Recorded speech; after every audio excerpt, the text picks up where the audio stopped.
Welcome to Foundation Friday. The dedication and covenant of silent unity was signed on December 7th, 1892 by Charles and Myrtle Fillmore, founders of the Unity movement. It is unlikely when they signed this covenant that they had any idea how far-reaching unity would be as it evolved into the church we know and love today. We invite you to join us as we explore and share some of the original ideas, teachings, and writings of the men and women who created the foundation of the Unity Church. Hi, thank you for joining us today for our Foundation Friday program. Today, being this close to Mother's Day, we are going to share a sermon by Reverend Eric Butterworth. If you've been in Unity for a while, you probably know Mr. Butterworth's work. He was a very prolific author. We still use his books in teaching and training in Unity today. He was a minister, he was a pastor, and many of his talks, his sermons, are preserved for us, including this one, at truthunity.net. If you would like to look up this essay, it is essay number 11, and it is titled The Wisdom to Believe the Heart. Isn't that a wonderful title? So without further ado, here are Mr. Butterworth's words. On Mother's Day, we look back with nostalgia and honor our mothers with a greeting card and perhaps with the wearing of a red or a white carnation. However, the finest way to honor Mother is to open the heart to a new birth of love and to peace. If we can acknowledge that logic and reason have often brought us into crisis, that only the transcendent flow of intuition can resolve, then we earn the right to wear a red carnation. For the mothering influence is alive in us. But if we insist on a rigid view towards life and people, then our mothering love is dead, and we should wear the white carnation. Man's not all included between his hat and his boots. There is more to a person than a body and a mind. There is more to education than developing the intellect.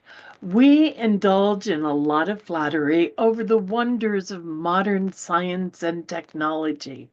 We say if we can put a man on the moon, we should be able to solve the problems of war and poverty and pollution.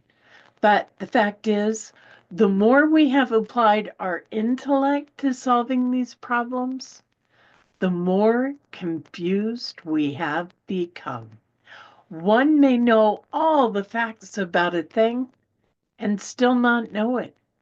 There is always an unanalyzable residuum beyond the perception of the intellect. In Genesis, we read, and God said, let us make man in our image, after our likeness. And God created man in his own image. Male and female, he created them. Thus, man, created in the likeness of God, must have the essence of father, mother, and male, female in him. Love in man is essentially a feminine attribute, and wisdom is a masculine attribute. This masculine feminine makeup is essential to healthy mindedness. When God said it is not good that man should be alone, it means that it is not good for wisdom to act alone. We need also the wisdom to believe the heart and to balance and say and do everything with love and intuition. Future historians may characterize this as the age of intellectualism because of the emphasis on facts and computers. They may also note that the age was short lived, for there is an alarming breakup of things. We may be on the verge of a great breakthrough that could lead to a 20th century spiritual renaissance, the dawn of transcendence, of intuition, of the wisdom to believe the heart might just be upon us. One symptom of the breakup is the feminist movement. Certainly, there is much social inequality between the sexes, and I have great empathy with the cause for liberation. However, this cause sometimes obscures a more important need of our day, the liberation of the divine feminine in all persons, both men and women. A woman president or women ministers will not change much if women are as male dominated in their consciousness as men are. By this, I refer to the tendency to rule out love and the wisdom of the heart. In the field of institutional religion, the big news today is the trial of a clergyman who permitted women priests to give sacraments in his church. But even more shocking is the sad neglect of the mystical and transcendent in the teaching of these very same institutions. The tragic fact is that ministers, even if they include women, are often recruited, trained, ordained, and placed without even having been introduced to, let alone challenged to, explore the depths of the cosmic dimension of life. Emerson said, "There is one mind common to all individual men, and by lowly listening we shall hear the right word." The great need of our day is for more training in the art of lowly listening.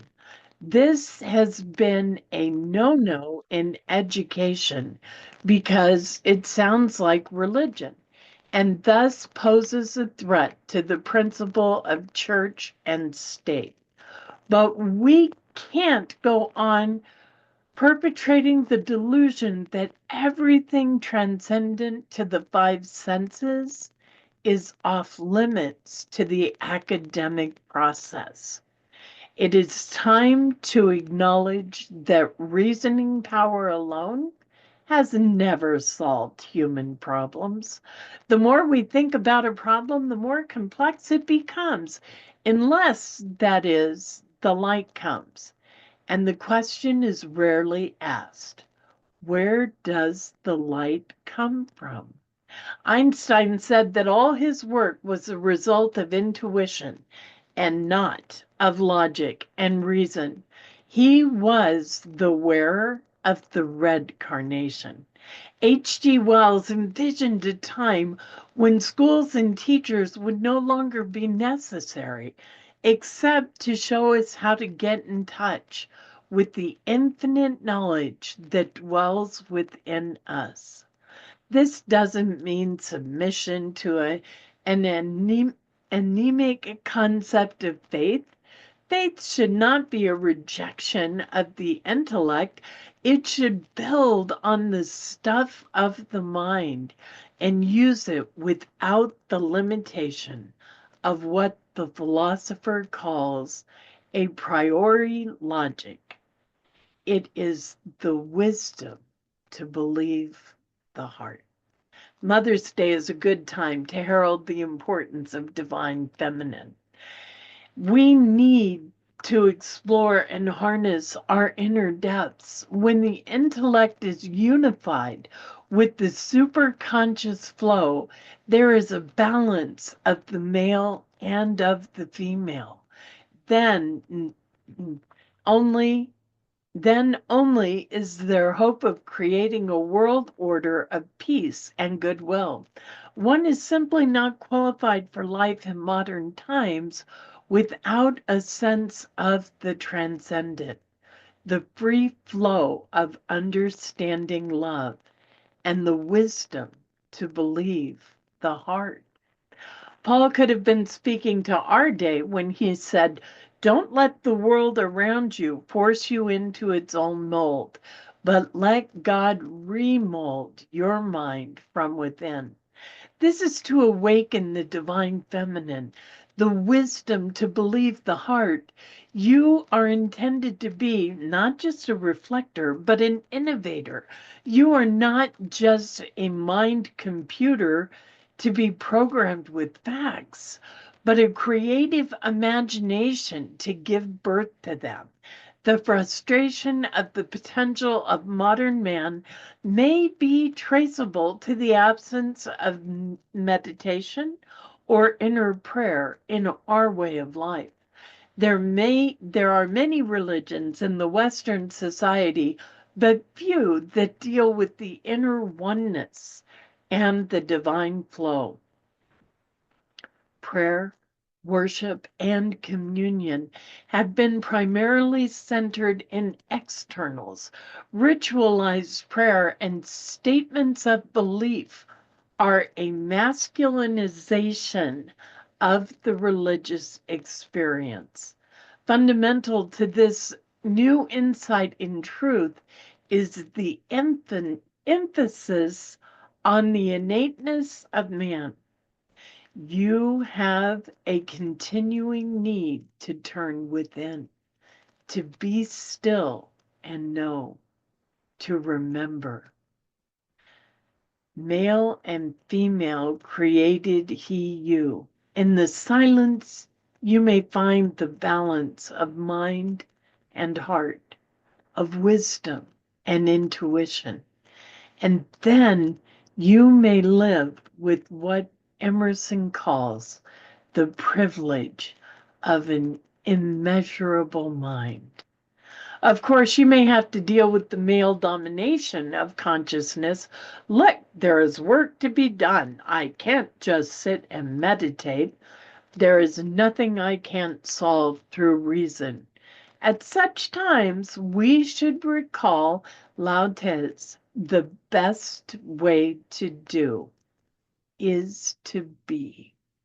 No one is a whole person, fully able to govern himself or others until he finds the balance of mind and the wisdom to believe the heart, and the balance of power and the influence of transcendental love.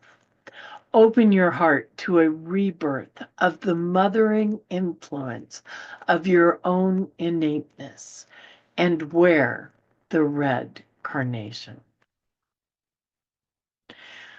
Wow, I had no idea there was a different meaning between the red carnation and the white carnation. I hope you enjoyed Reverend Butterworth's words, and I hope that you find the wisdom to listen to your heart. Before we go, please know you matter. You are sacred, and you are so, so very loved. Namaste. Thank you for joining us, and let's stay connected and grow in spirit. We are on Facebook. Search for Unity Church of El Cajon and follow us and like our posts. You can reach us on YouTube at Unity Church of El Cajon. Please subscribe to our channel, watch our videos, and leave comments which can help us improve. We are on the web at unityofelcajon.org. Email or call our church office to receive our weekly newsletters which lists all of our activities and opportunities to learn and grow together.